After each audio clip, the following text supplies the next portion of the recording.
Welcome back to the second ever My Mythical Meta Community Brew. My name is Travis, and I'm joined by my brother, Benjamin. How's it going, Benjamin? Going great. How are you?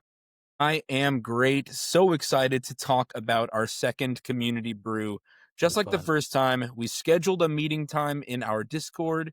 We chose a legend from the newest set. This time, it's Avatar: The Last Airbender. We picked a legend, we came up with a game plan, and we just started shouting cards out into the Discord to make it happen.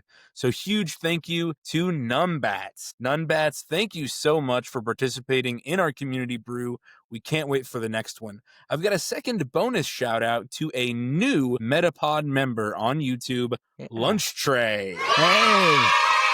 Thank you, Lunch Tray. We really appreciate you taking the leap to support us through YouTube. Listeners, if you want to join our community and participate in these community brews through our Discord, go to patreon.com/mymythicalmeta, or you can click join on YouTube anywhere that our videos are playing. The legend that we chose from Avatar: The Last Airbender was Firelord Zuko. Yeah. So awesome to have the end of his journey encapsulated in a card and utilizing what he's learned throughout the series. He's learned that he can't do it alone. He needs the support of others, and he makes others strong as well. We cleaned up all the suggestions from our Discord and fixed all the ratios into what we think is a really nice cohesive deck. We loved Firebending. Yeah. We want to show off this mechanic. We want to show off just how much mana can be produced and how it can be used. And here at My Mythical Meta, we've had a couple recent decks. We really love showing off this, what I think is an emerging new archetype, casting cards from exile. Yeah. Impulsive Draw has been around for a while, but I feel like it's been kind of in the last 2 years that we've started seeing everything else trigger off of exile and seeing how you can create a full value and a full card advantage engine from this Impulsive Draw is really, really fun. We wanted to experiment after the 12th Doctor, which you can find here. We wanted to experiment with black in that archetype, finding ways to cast things from exile, cast our opponent's cards from exile. Yeah. And black gives us the chance to do that.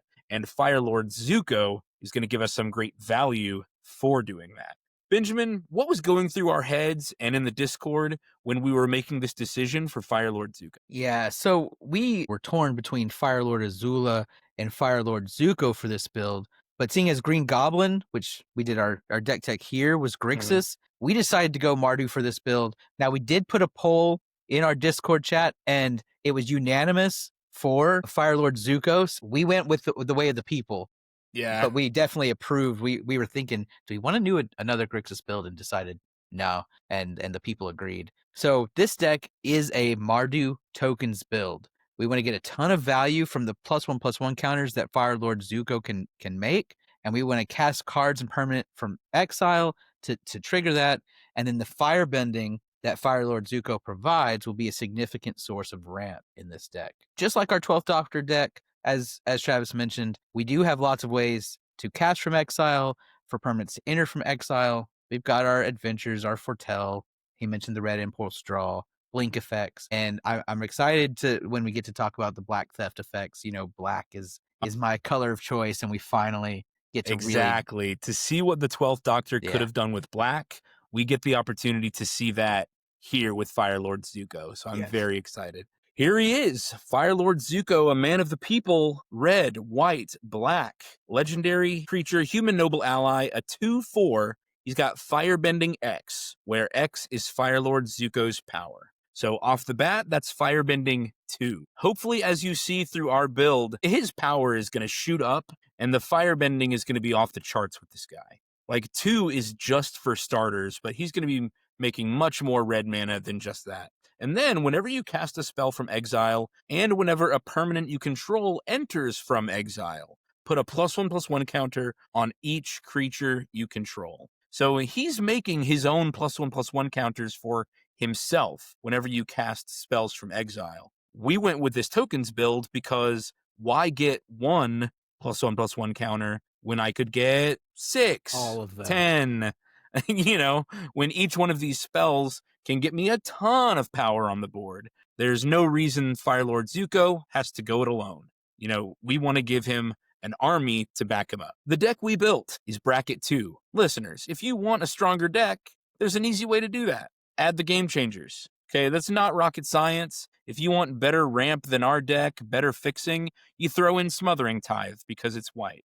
That's pretty simple, pretty straightforward. We decided in these deck building challenges, experiences, that we want to lean more towards synergy. Finding cards that are stronger than just what they're printed. Finding cards that have synergy with Firelord Zuko or synergy with other cards. We find that more interesting, more fun, and finding lesser played cards is how we find joy in deck building. But That's there's not nothing to here say- saying you can't make a stronger deck by throwing in some tutors. Aren't there 3 black tutors that are game changers? Yep. And there's Throw them in many, here. many that are not. So that's Yeah, exactly. But also, don't change the channel because you want a high-powered deck. I think this deck can do some very powerful things. Oh, We yeah. did include some very straightforward, heavily played interaction to make sure that we can stop our opponents from doing things and help ourselves. We included, all the good deck building principles regarding ramp, card draw, etc. This is a solidly built deck. Should beat any precon. It's very powerful. It's just not playing the cards that will push you into the next tier. Right. Yeah, I mean, this was so much fun. I goldfished it a couple times this morning, and it's so neat to just see the firebending power just ramp up out of control, Yeah. way beyond Firebending 2.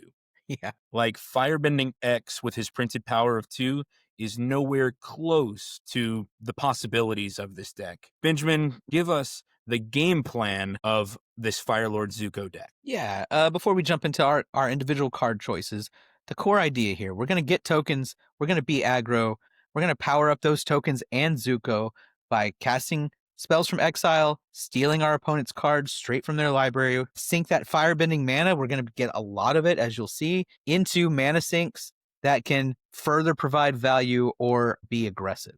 And then hopefully transform either the value or the numbers or the power into game-ending damage. As usual, we tend to divide our deck building into the core functions of a deck. You have your ramp, your card draw, your interaction, and then your main theme or synergistic cards. As usual, we're not going to discuss every card in the deck. It's not that kind of deck tech. In each of these categories, we're going to highlight the cool and interesting cards that we think make this deck unique and powerful within its own strategy, as opposed to telling you every time we added a Swords to Plowshares or a Soul Ring. Right. You know about those and cards. especially we're going to highlight some Avatar: The Last Airbender cards. Absolutely. As you're Yeah. watching this episode, it's out for everybody. The full deck list down below in the description. Yep, absolutely. So let's talk card draw first. Of course, let's showcase the other Avatar: The Last Airbender cards that really go with Firelord Zuko, and it's no surprise. The Legend of Roku is a saga for 2 red. Chapter 1, exile the top 3 cards of your library, and until the end of your next turn, you may play those cards. This is standard red impulse draw, and it gives you the next turn to play them. Chapter 2, add 1 mana of any color. So you've ramped for next turn to help you cast all 3 cards if you can, to help you get as many of those cards. And then on Chapter 3, exile this saga, then return it to the battlefield transformed under your control. It going to exile and returning triggers Firelord Zuko. Yes, it does. So not only do you have this awesome transformation on the back into Avatar Roku, but it also gets a +1/+1 counter from Zuko, as well as all your other creatures. So Avatar Roku is a 4/4 legendary creature avatar with Firebending 4. Boom, that's huge. And then, like we said, a mana sink. For 8 mana, you can create a 4/4 red dragon creature token with flying and Firebending 4. So it gets easier and easier to go wide with those giant flying dragons. Yes. Like, guys, achieving Firebending 8 is so easy in this deck. Yes. I assure you. And to only wait. Seeing chapter 3, it actually only needs to be on the board for 2 turns. Kind of, because you play it and get the immediate effect. Next turn, you get the mana. Next turn, It transforms. you get the transformation.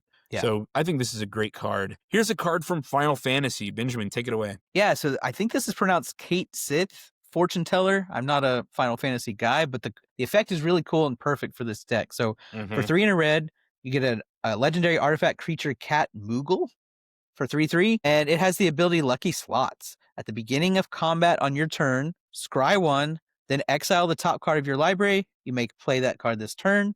So it's repeatable card draw every turn. When you exile a card this way, target creature you control gets +X/+O until end of turn, where X is that card's mana value. So what's great is that end of combat. So you're going to see this a lot in this deck. That the goal for a lot of these is going to be to put Firelord Zuko's Firebending ability on the bottom of the stack. Let everything else above it resolve first. So this one, Kate Sith, will resolve exiling a card. You give something +X/+O, probably Firelord Zuko. And then when his Firebending resolves, his power will be higher, and you're going to get all the mana. The mana to cast the spell you just exiled, if it's an instant, because you add the mana value to his Firebending. If it's not an instant, then you just wait till your second main phase to cast it with your regular mana. But it's amazing. So good. I mean, this is even easier than you said. This triggers at the beginning of combat, which is actually before attackers are declared. So you don't have to do all the fancy stacking. There's a lot of stuff in here where you got to do the fancy stacking. There's a lot of stuff that's going to trigger on attack, just like Kate Sith. Here's another just great impulsive draw card, Tavern Brawler. Perfect for Zuko because you're getting a card from exile at the beginning of your upkeep, exile a top card of your library, and then this creature, your commander, gets +X/+O, where X is that card's mana value. So same as Kate Sith, you're getting an impulsive draw and a power buff on Zuko both at the same time. And that power buff is going to increase your firebending mana. And of course, when you play the cards from exile that you just exiled, you'll be buffing your whole team. Exactly. Next, in our opinion, here at My Mythical Meta, we count theft as draw. It's more cards that we get access to, that we get to cast, and our patron Nunbats had some amazing suggestions in this category. Absolutely. These are Frankly, so cool. This entire category is thanks to his contributions, and many that I had never seen. There's just a deluge of product these days, and it's not unusual for me to miss a card. So, Brainstealer Dragon. Brainstealer Dragon is 5 black for a 6/6 dragon horror. It's got flying. I mean, that's a lot. Okay, 5 black. 7's a lot, but you kind of just got to trust us. Yeah. That's actually something we need to mention for the whole deck tech. We're showing off the awesome cards, the bombs. They're gonna cost 6, 7, 8 mana. We hope that you can just trust us that the ramp package is there for this. Yeah, the deck's curve is good. Obviously, the commander makes mana. It's attainable. We have ways to cast things at flash speed in the deck as well. So you kind of just got to trust us that we can hit these bombs. So Brainstealer Dragon costs 7. 5 black for a 6/6 flying. At the beginning of your end step, exile the top card of each opponent's library. That's 3 draws. You may play those cards for as long as they remain exiled. If you cast a spell this way, you may spend mana as though it were mana of any color to cast it. Also making Firebending great, because now you can cast your opponent's instance with just red mana. And you drew 3 at the end step. And then, whenever a non-land permanent an opponent owns enters the battlefield under your control, they lose life equal to its mana value. So you get to blast them with each card you stole. Yeah.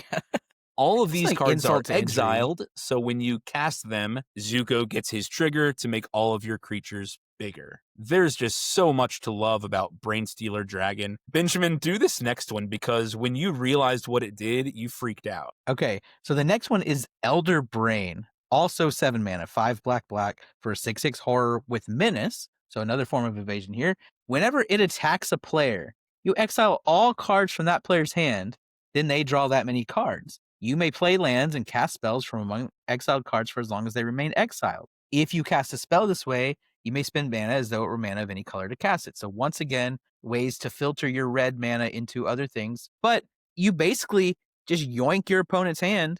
They get a new hand, but that hand just sits there.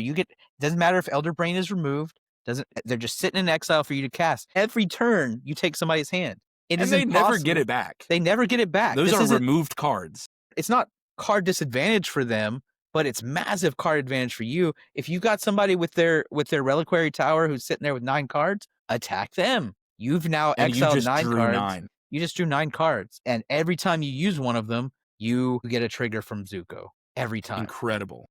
And your opponents cannot plan out a sequence of turns because at any time they might get exiled. For opponents that are massive drawing, you know, I have a deck that might be sitting on 12 or 14 cards. This is a mill threat. Yeah. I mean, that's obviously not the main goal, but it's there, right? To really punish the players with card draw while also giving you massive resources. That's really good. Elder Brain to me is hilarious. This is the kind of card where you start playing your opponent's deck against them and they get so frustrated. They do. I mean, you can just put your own hand to the side and just say, everything I cast is from exile now. Yeah. And I can use only red mana if I need to. Every spell pumps the whole team. Yeah. Here's another Nunbat special, Fevered Suspicion. 6 black-red for a sorcery. Each opponent exiles cards from the top of their library until they hit a non-land card, so you're guaranteed a hit. You may cast any number of spells from among those non-land cards without paying their mana costs, each opponent. So that's 3 spells. And then it has Rebound. So it casts itself from exile, and then you do it again the second turn. So casting Fevered Suspicion is 6 spells worth of mana, and it's 7 triggers for Zuko. Yeah. All by itself. Yeah. So unlike Brainstealer Dragon and Elder Brain, which you have to pay for all the cards you steal, this one, once you've paid your 8 mana, you're getting 6 spells for free. So 8 mana for 6 spells, that ain't bad. Yeah, I feel like that's a very decent rate. And again, 7 triggers from Zuko off of casting this one spell. Yeah. Really amazing. Last one for this, it would not be a My Mythical meta deck tech without Itali Primal Storm. So good. 4 red for a 6/6 dinosaur.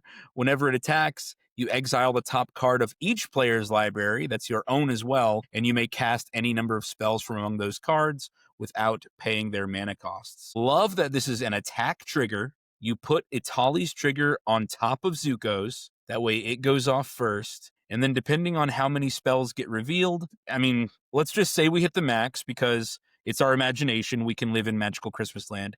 You get 4 spells for free from exile. Zuko gets +4/+4. Your whole team and gets then +4/+4.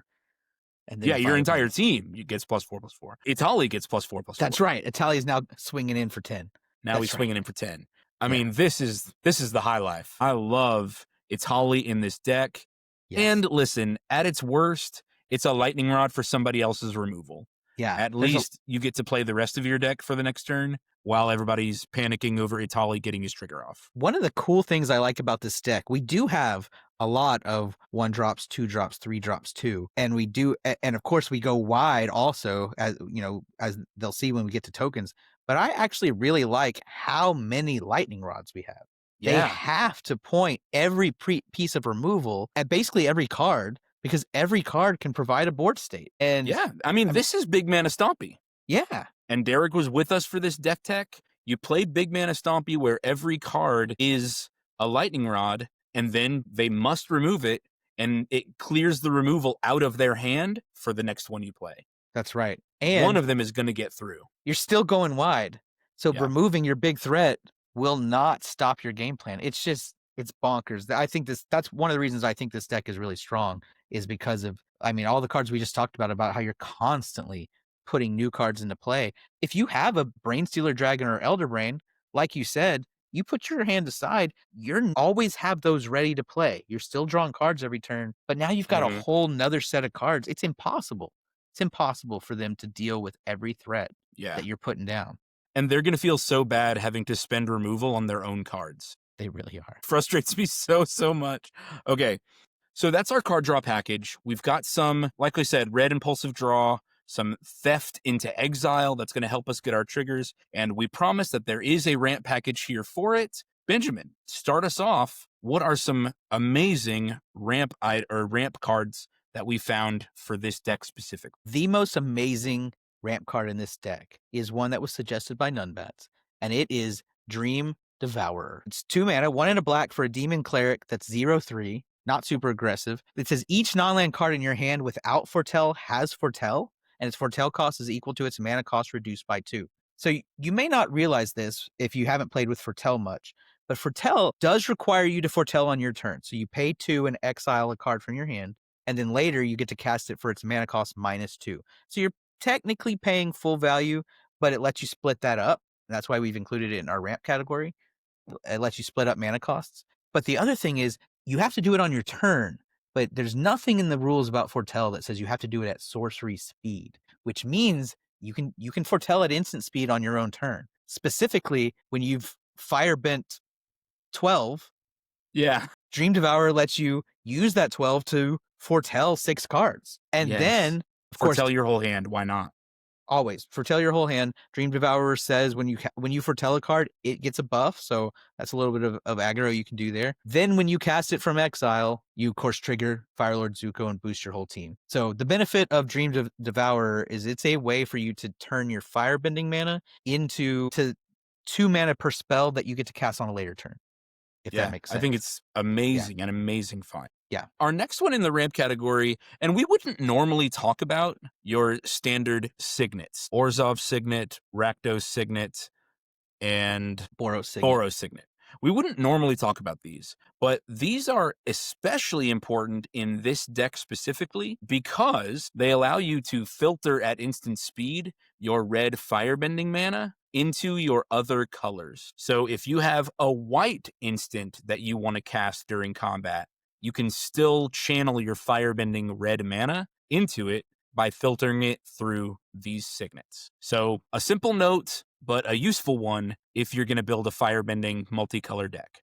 I want to point out Prismatic Lens. I feel like it gets very, very little attention in any. I've never seen people run it, but in a deck like this that wants to filter, it does that. It's just like a signet in that sense. You can turn a red mana into a white or black mana with its second ability. And it's a great ramp. It's a Mind Stone. Right. It comes out on 2 and taps for 1 on its own too. That's right. So yes, I have started running Prismatic Lens in more decks, but that filter effect is especially good in this deck with Firebending. Right. The last special one that we think synergizes with Zuko, Decadent Dragon. It's an adventure card. So the adventure says expensive taste for 2 and a black. Exile the top 2 cards of target opponent's library face down. You may look at and play those cards for as long as they remain exiled. This one does not give you the spend mana as any color, so don't pick the Simic player. That's right. Yeah. You know, you're going to need to pick somebody who's got red, white, or black in their color identity. But 2 cards in exile that you can cast later, that theft effect is great. And then Decadent Dragon by itself, whenever you cast a card that has been on an adventure, it is cast from exile. So we get Zuko's power buff here. We get Zuko's trigger. Decadent Dragon, 2 red for a 4/4 flying trample. Whenever Decadent Dragon attacks, create a treasure. Love it. Yeah. Yeah, and that treasure can help you cast the 2 cards you just exiled that maybe aren't the right colors. That's right. Beautiful. Okay, Benjamin, explain our next category and how it works with firebending, and then I'm going to give you the absolute pleasure of the first card in this category. Okay. So the next one is our Anthem cards. We originally had this as a huge category. We did narrow it down. So an Anthem is a card that provides all of your creatures a small power buff. So we have a few that do that. The goal is 1, it boosts all our tokens, and then 2, it boosts Zuko. So it's gonna they work as mana because Zuko's power goes up, and then therefore you get the firebending trigger off Zuko. The first one is not an Anthem in any other deck. Yeah. And is one of my favorite cards, not great in Commander, except here, and that's going to be Norin the Wary. 1 mana, legendary creature, 2/1 human warrior. Whenever a player plays a spell or a creature attacks, exile Norin the Wary and then return it to the battlefield under its owner's control at end of turn. So every turn, it is going to exile and then come back. From exile. From exile, meaning, and so it's whenever a player cast a spell or attack. So basically every turn someone is going to do one or the other, if not both. So on your turn, you'll play a spell. You're certainly going to attack with Zuko. Norin the Wary goes away, enters from exile, and then Zuko triggers and gives everybody. On your opponent's turn, they're going to cast a spell or attack.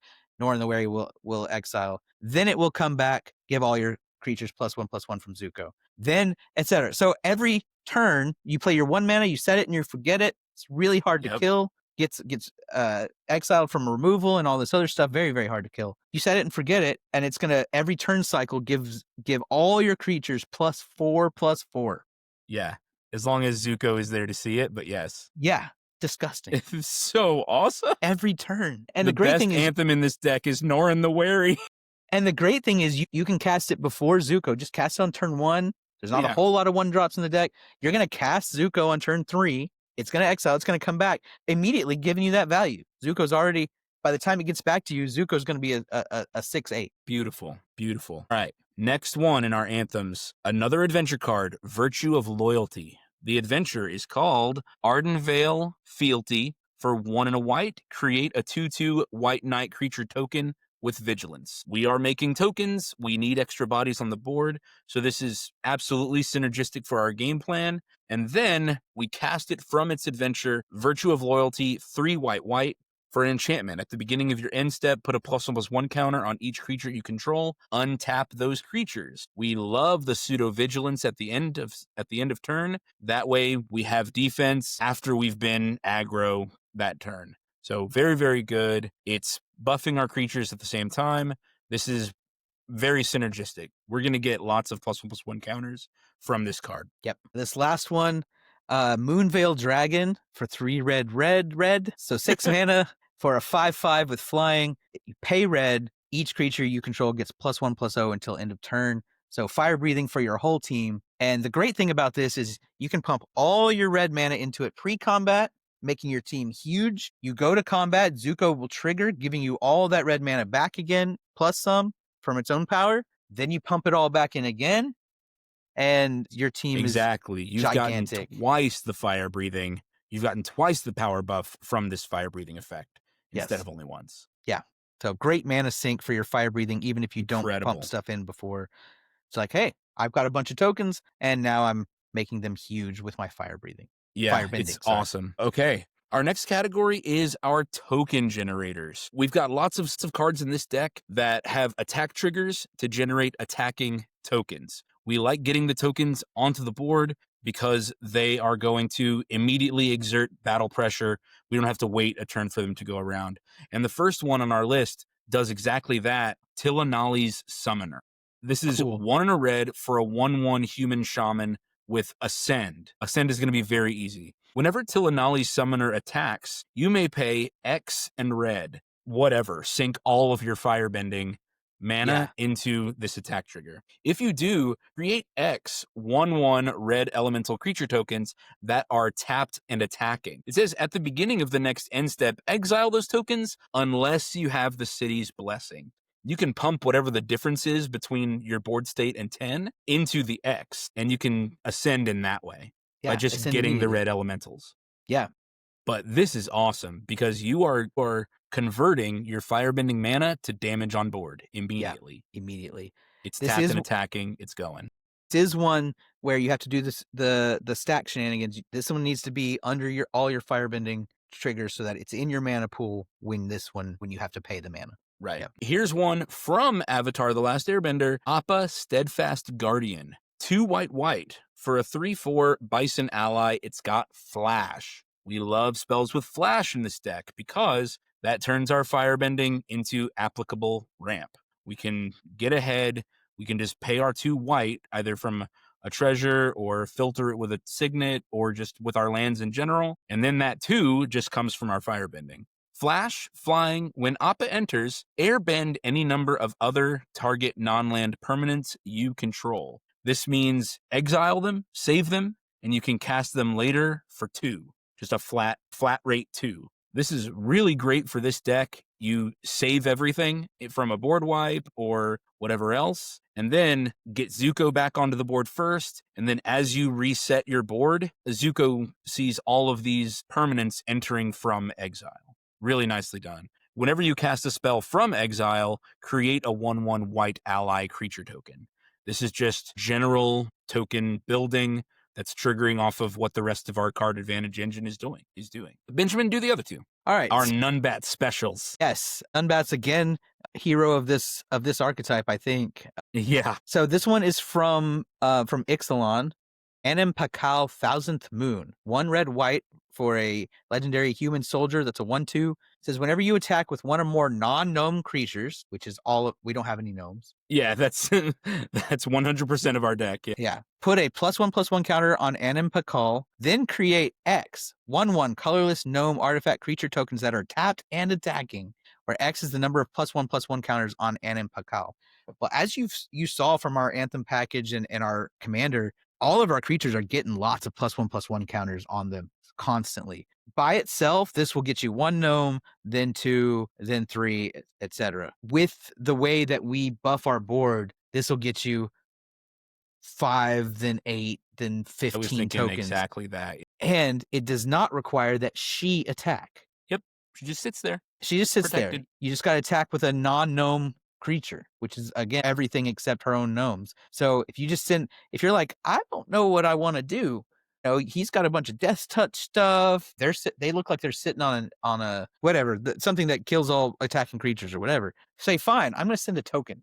I'm going to send my spirit token at you, and then she's going to flood the board with a bunch of other attacking tokens. You can just totally win that way and not ever worry about sending your actual creatures into combat. Yeah, beautiful. Yeah. The last one is from Doctor Who. It is Araxa, Empress of Mars for 2 red for a 5/4 legendary alien warrior with trample. Really cool. It has battle cry. So again, that's going to buff everything. You'll want to stack your battle cry above your firebending, but under your token making. Yeah. It says whenever you cast a spell from anywhere other than your hand, which is what we're doing with the exile stuff, create a 2/2 red alien warrior creature token. So already it's a good rate, a 5/4 trample for 4 mana that also pumps your team and makes tokens. Like Araxa is kind of just doing its thing. Again, instant board state from just playing the game. Don't have to worry about what your deck's doing, but it synergizes really well.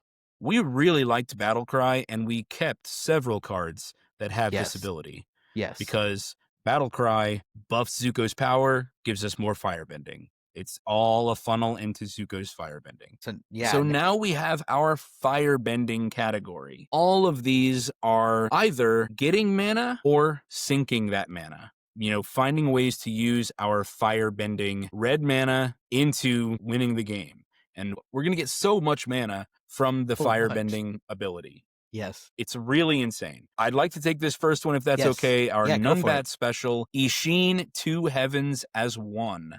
Red, white, black for a 3/4 human samurai. If a creature attacking causes a triggered ability of a permanent you control to trigger, that ability triggers an additional time. The obvious one, it's in our firebending category, is firebending. It's a triggered ability that triggers on attacking. So now it's not firebending X where X is power. It's firebending 2X. You get double the amount of mana. Secondly, Ishin supports our token makers. Our token makers who have attack create token triggers. Ishin helps us get twice that many triggers. Ishin is a beautiful addition to this deck. Along those same lines, we have Firebender Ascension, which is kind of like a mini Ishin. It's 1 red for an enchantment. When it comes into play, create a 2/2 red soldier token with Firebending 1. So it will provide a token and start the firebending. Whenever a creature you control attacking causes a trigger ability of that creature to trigger, put a quest counter on this enchantment. Then if it has 4 or more quest counters on it, you may copy that ability and choose new targets for the copy. So same thing. It's copying the tokens, copying the firebending, copying any other attack triggers. And this could trigger the turn it comes into play because you might be attacking with 4 things that trigger, and then firebending, and then Firebender Ascension will go off. Yep, this is Mardu Tokens, man. I mean, just aggro, attack triggers. You want value from progressing the game. It's really, really nice. And it synergizes really well with Ishin because Ishin doesn't say copy the ability. It says it triggers an additional time. So if you do have them both, you'll get the trigger, you'll copy it, it'll trigger again, you'll copy it again. So they'll double to 4 triggers. 4 quest counters? No, well, so Ishin doubles the quest counters because it triggers an additional time. And that's cool. But also the additional triggers will, like, additional trigger will get copied. So it's not like you go to 3, you'll go to 4 triggers. Your Firebending 2 will be Firebending 8 if you have both. That is crazy. Yeah. That's really cool. Fire Nation Turret. This is Avatar's Etherflux Reservoir, and I love to see it. It's so good. I love to see it. We have a second giant death laser in the game.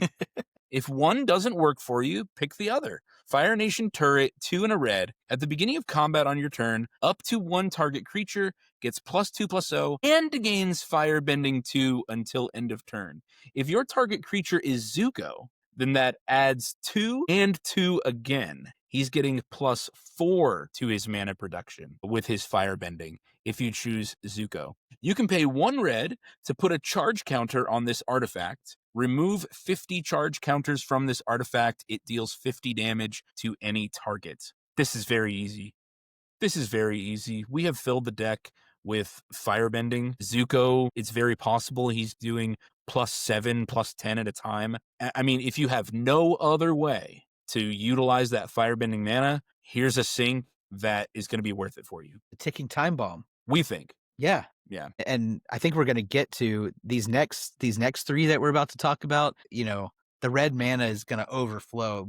I do think that will be not necessarily a common problem, but a problem that comes up often that you don't necessarily have things to do. We obviously have with your Firebending mana. We obviously have put several mana sinks in there. We'll talk about another one in just a second. But yeah, powering up your death laser so that it presents some inevitability. Yeah. I love it. All right, I want to do Sozin's Comet. It's crazy. I just pulled it, y'all. Obviously, Sozin's Comet. I mean, this is a tokens deck. So Sozin's Comet costs 3 red, but it has Foretell for 2 red. So you're going to do that. You're going to do the Foretell. So you pay the 2 whenever you have the spare mana, maybe the previous turn from all your Firebending, and then you're going to cast it for 3. So for 3 mana, it's a sorcery that says each creature you control gains Firebending 5 until end of turn. This is a tokens deck. Yeah. If you've got, I mean, first of all, if you have 10 tokens you're willing to attack with, this will give you all the mana you need for Fire Nation Turret. And 10 Just tokens in a token deck out of the game. is not difficult. And I expect this to be making dozens of mana the turn you play it. So just wait till you have a mana sink. This will be game ending. Yeah. To me, the cost in versus the mana out is an insane ratio. This costs 5 mana. 5 mana to get 25 mana back. That's the best red ritual we've ever seen. Yes. Yeah, awesome. I really love Avatar Roku Firebender. 3 red for a 6/6 human avatar. Whenever a player attacks, add 6 red. This can be a deck all on its own. Is 6 free mana every turn. This is a player. Anybody, not just you. You get this mana on your opponent's turns, and you get this mana on your own. Until end of combat, you don't lose this mana as steps end. So you get to keep that mana until end of combat, just like regular fire breathing. And then he has a sink, red. Target creature gets +3/+0 until end of turn. This is fire breathing, except 3 at a time. So we can do this with Zuko the same way we talked about Moonveil Dragon earlier. Is you can sink the mana in, increase his power, get that instant mana rebate. Yeah. With Firebending. And he's a 6/6. Right. And the cool thing is it's target creature and you're getting the mana like he said on everybody's turn. If that opponent attacks that opponent and you're like, I have nothing else to do with this 6 mana I just got, pump him twice. Now that creature's getting +6/+0, you can knock out a few players through mutual combat there. The other thing is this does work with a Sheen because it's just a creature attacking. Avatar Roku will trigger from a creature attacking. Pyro, Dragon of the West. 2 red for a 4/4 with haste and a Mentor. Mentor means whenever it attacks, this is an attack trigger, you put a ++1 counter on an attacking creature with lesser power. So he's the perfect mentor for Firelord Zuko if you need to. At the beginning of combat on your turn, each creature you control with a counter on it gains Firebending 2 until end of turn. Zuko is putting counters on all of the creatures you control, and so now your entire army has Firebending 2. It's nuts. You're just going to be overflowing. Why can't I hold all this red mana? Insane. It's All right. gross. Our next category is removal. Now, like we mentioned earlier, there is a standard removal package. We've got Swords to Plowshares. We've got probably the best removal in these colors. Anguished Unmaking is in here, but there are some specific synergistic removal cards we added. I'm going to do Will of the Mardu. This is an instant for 2 white. It says choose one, or if you control a commander as you cast a spell, you may choose both. That will be the most likely scenario. Because it's an instant, that 2 can be paid with your Firebending mana. All right, so the 2 modes are first, create a number of 1/1 red warrior creature tokens equal to the number of creature target player controls. Normally, that will be yourself. Normally, just you're double going to your board have state. yeah, just double it. But if you're in the unfortunate situation where somebody has more creatures than you get to top up. You're going to catch up, and you get to attain parity. Yeah, and the great thing is, hey, tie up this with is somebody. instant speed. So worst case scenario, it's a fog where they attack you. You now get a token for every creature they have. Block them. So very good. Its second mode is Will of the Mardu deals damage to target creature equal to the number of creatures you control. So chances are you used both modes, you doubled your board state, and you're picking off the biggest creature on the board with that. As long as you have more creatures than something's toughness, it's good. So I love that removal does double duty. It contributes to your aggro plan while also being removal for a big creature. Yeah, we love these cards with multiple categories at the same time. This is a token card and a removal spell at the same time. And the same is true for Elish Norn Grand Cenobite. 5 white for a 4/7 Praetor with Vigilance? Yes. Sorry, I'm reading the Phyrexian one. Sorry, my Phyrexian's a little rusty. And then each creature you control gets +2/+2. We love those Anthem effects, as explained earlier. And each creature your opponents control get -2/-2. This is a board wipe. Every time I've seen Elish Norn get played, it wipes out, at minimum, a third of the board, but most tokens from most players. Anyway, Elish Norn, great pick. It's just going to weed out the weakest things on your board, Anthem all your stuff. You're going to be in a winning position after Elish Norn. Another Lightning Rod for removal, but that's okay. As soon as she hits, she's done the board wipe effect, and that's why she's here. Well, that and the Anthem, but still. Elish Norn's just good. Yeah. All right, let's talk about protecting our commander. Our commander, Firelord Zuko, is attacking every turn. We do need to protect him, not just him, but the rest of our board too. Take your pick. Yeah. So the first one won't protect our commander, but will protect the rest of our board so we don't have to rebuild after, say, a board wipe. So it's Inox Strike Leader. It's 2 mana for a 2/2 dog warrior. Whenever you attack with this creature or your commander, for each opponent, create a 1/1 red goblin creature token that's tapped and attacking that player. So you attack with either one. Most likely you're attacking with your commander every turn, like Travis said. So this guy can sit in the back, just making sure that you get those tokens every turn when Zuko attacks. And then you can sacrifice it to give tokens you control indestructible until end of turn. So obviously we're building up a board state. Here's a 2 mana card that's giving you 3 tokens a turn. So your board state's getting the rig's big, insane, and players are going to be tempted to board wipe. So just you sack him. Yeah, you might lose Zuko, but at least when Zuko comes back, your board's ready to go. Yeah, you still have a board ready to benefit from all the exile triggers you've got. I love this next card, Grand Crescendo. Yeah. I think this was a new Capenna card, right? Yes, it was. Yeah, X white for an instant, perfect for channeling a ton of firebending mana into. I've got Firebending 25. What am I going to sink this mana into? Create X 1/1 green and white citizen creature tokens. Creatures you control gain indestructible until end of turn. You can pay white for creatures you control gain indestructible. This is a totally acceptable protection card that protects your board for white. I mean, this is really, really good. Yeah. Mythical Code is a 3 mana legendary equipment with equip 3, has flash. So play at instant speed. You are likely going to do that here. It is itself indestructible, so hard to destroy. And then when it enters the battlefield, attach it to target legendary creature you control. So it'll auto-equip when you play it at instant speed. Equipped creature has indestructible. So you're going to have lots of firebending mana every combat. And so you can you wait till they try to blow out Zuko or block it with a Death Toucher or whatever, flash in Mythical Coat. It'll auto-equip to Zuko.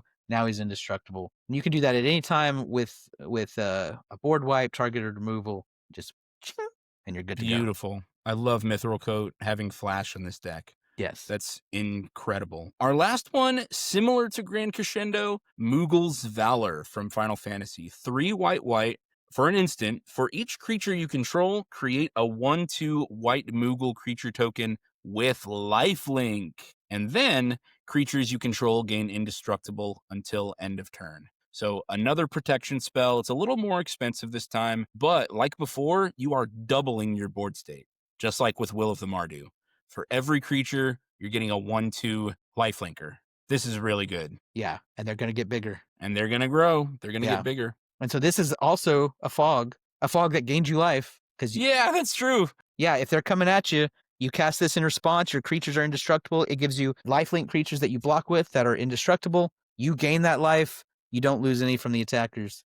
It's good stuff. Really nice. Okay, so now let's get to our finisher category. These are still more of the firebending mana sinks that we think are just great for this deck and are going to take it to the end. Benjamin, take your pick. All right. This was kind of my baby. Faded Firepower. It is from this set. It has flash. It's an excellent mana sink. Almost as if it's made to go with all the firebending creatures. Surely they didn't think that far ahead. Maybe they were making cards that are like synergistic with each other or something. I don't know. Does Wizards do that?